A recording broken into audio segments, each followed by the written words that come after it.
What? Yell it out. No. We usually record this for a DVD. I believe it's pronounced Divid. Oh, I'm sorry, Divid. Or Ravage. So you were saying how you came to the entertainment side after a while, and you worked on the video games, and I was wondering, the Activision games, the War for Cybertron, Fall of Cybertron, and then Rise of the Dark Spark came, and it was, I was wondering if there was... I didn't work on that game. You didn't? No, but I understand why it exists. I was more wondering, was there a more proper sequel to Fall of Cybertron that was originally intended, instead of the half-movie cross? No. No? Not necessarily.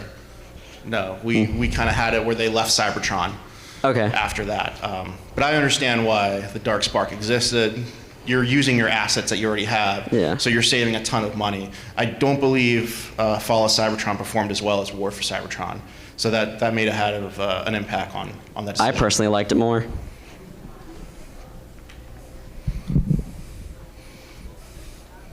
One, two... 1, 2, 3. Somebody tackle her and just and take the microphone. I know capoeira. Back to Transformers Prime Megatron. What happened to him after his exile? Do you know? Did you have any ideas for that? So something I haven't really talked about is our concept of the last Transformers. So this was something this was just an internal document that I had put together with John Bresman and Andy Schmidt, and Aaron kind of looked at it, and we're not going to call a toy line the last Transformers.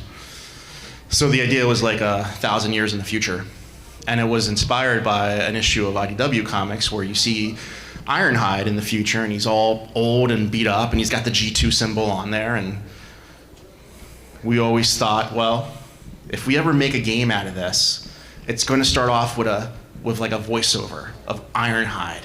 Like, I've seen the rise of Megatron, I've held the Matrix, we fought Unicron, and then as Cybertron turned around, you'd see that half of Cybertron was missing. It was all blown off. And we had all new characters. Ironhide was the only character that we wanted to keep, and he was actually Iron Magnus. And he walked around with the hammer as the cane.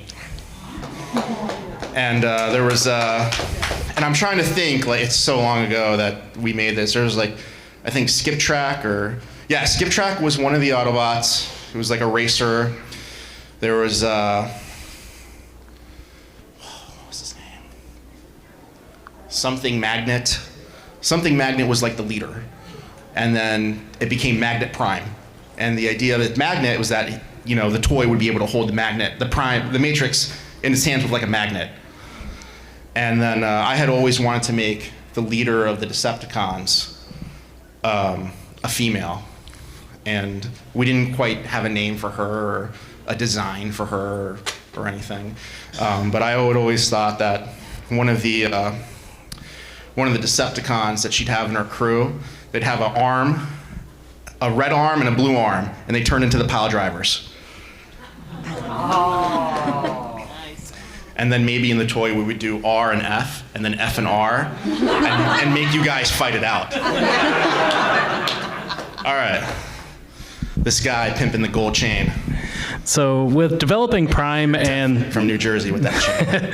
So with developing Prime and the Movieverse, both of them used Unicron as Earth. Which set of fiction came up with the idea first?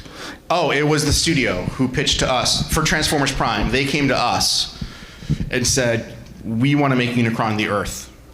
And I said, can we blow the Earth up? And that's when Aaron said, no, because my daughter lives here.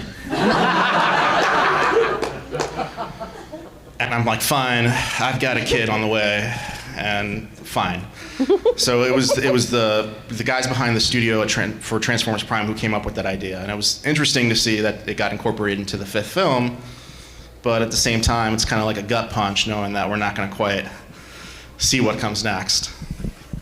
Okay, let's see. Hey, I choose you. So besides Arachnid, were there any other Beast Wars-inspired characters that were planned but axed? So I think at one time at BotCon, I said, the following is true. one of the following statements is true. Airachnid is either will either become Blackarachnia, was Blackarachnia, or is the daughter of Blackarachnia. One of those statements was true. And I'm not going to tell you which one. But no, there was no other Beast Wars characters that we wanted. We had our wish lists for season 2 and 3 of characters we wanted to bring in.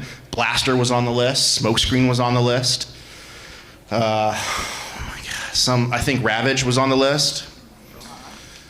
I think Cosmos was on the list, and we wanted to use the Derek Wyatt concept of Cosmos from Animated, where he was a cool-looking spaceship, and he crash lands on a B-movie set, and he scans the movie prop to become the circular flying saucer UFO. That was Derek Wyatt's idea. We definitely wanted to use that, and the studio's like, no, we're not doing that. With TFP Shockwave, we got endings for everyone else, but what happened to him? Did he get caught in the negative universe or something? No, that was Phantom Zone? Soundwave. Soundwave and all That of is his an excellent children. question. So Soundwave, the answer is I don't know. I don't know what happened to him, unfortunately. It's left ambiguous. Maybe he could come back, maybe he couldn't. I don't know. But I can talk to you about Soundwave real quick. One of my favorite Soundwave stories was the episode where Airachnid and Soundwave face off, and right as she lunges at him, he opens the space bridge and she flies through. The original scene that is when Soundwave says, Soundwave superior, Airachnid inferior. And that was the revelation that he could talk, but he did it while there was no one around to hear him talk. And that's what made it for us, that he said it while there was no one there, and he just kept walking. And no one on the show knew that he could talk.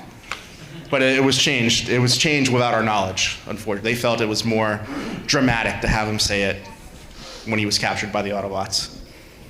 Okay. We got somebody here, if that's okay. Unless you want to talk this guy to go. No. What's your question? Hi. So. Hi. Hi.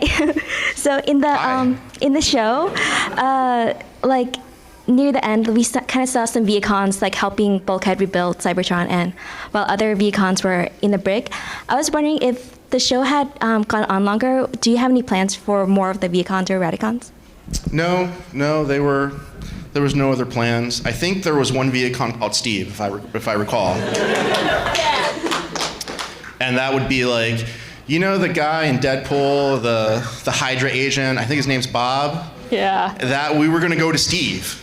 Oh, it's Steve, and it's named after Steve Bono, who was a Hasbro designer at the time. He didn't work on, he was like the baby guy, but yeah, it was Steve.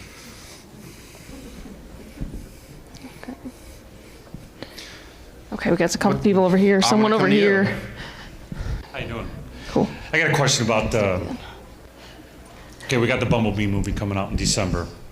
And then, like, Transformers 7, I guess you could say, is looking to be here nor there or whatever. Are we going to see actually the Quintessa, Unicron? Do you think, in your opinion, do you think that's going to happen, or is that just Bumblebees, that's it? I mean, there seems to be a lot of that up in the air right now. All right, thank you for the question. I like to tell people the only good movie is the first movie, because I didn't work on that one. So that's why the first movie is so good. It has that moment of discovery, and that back alley where Sam meets the Autobots. That has that perfect moment of discovery. I think Bumblebee started off as a prequel, but it's actually going to be a reboot, and I think it's going to be successful, and I think we're going to be able to continue with movies in that timeline and kind of ignore some of the World War II stuff that might be in that film. But that's my hope. That's my hope anyway.